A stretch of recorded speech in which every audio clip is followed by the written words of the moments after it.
Cette question s'adresse au ministre de l'Éducation. Depuis désormais 4 semaines, l'école est arrêtée.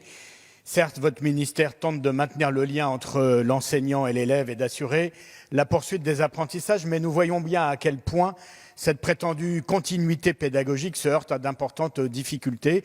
L'indisponibilité des parents qui travaillent, le manque de compétences, car il ne suffit pas d'avoir fréquenté l'école pour savoir enseigner, et enfin le manque d'outils, car dans nombre de foyers modestes, le seul lien vers l'Internet, c'est le téléphone.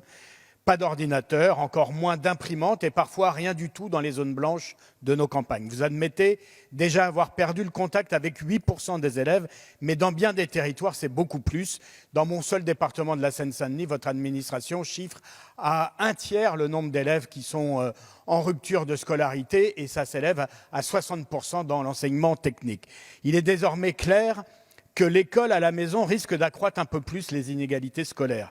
Monsieur le ministre, nous ne pouvons en accepter les graves et durables conséquences pour les élèves. On sait par exemple que les enfants de CP, c'est au cœur de ce trimestre que se fait pour eux l'envol vers la lecture et l'écriture. Monsieur le ministre, il ne faut pas ajouter une crise scolaire à la crise sanitaire. Oui, il faudra un plan massif de rattrapage et sans doute également adapter les programmes pour ne pas entériner les retards pris par certains élèves.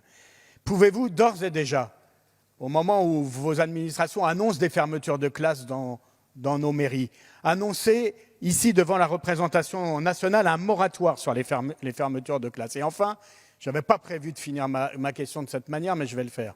Ce midi, j'ai appris, de manière en étant, je vous le confie, abasourdi, que sur les 1200 postes supplémentaires que vous avez annoncés le 27 mars dernier, il y aurait 0 poste pour la Seine-Saint-Denis, qui est par ailleurs le département le plus jeune, le plus populaire de France et qui en ce moment vit et subit un lourd tribut à la crise du Covid-19. Alors, monsieur le ministre, rassurez-nous en nous informant que ce n'est pas une information mais une fake news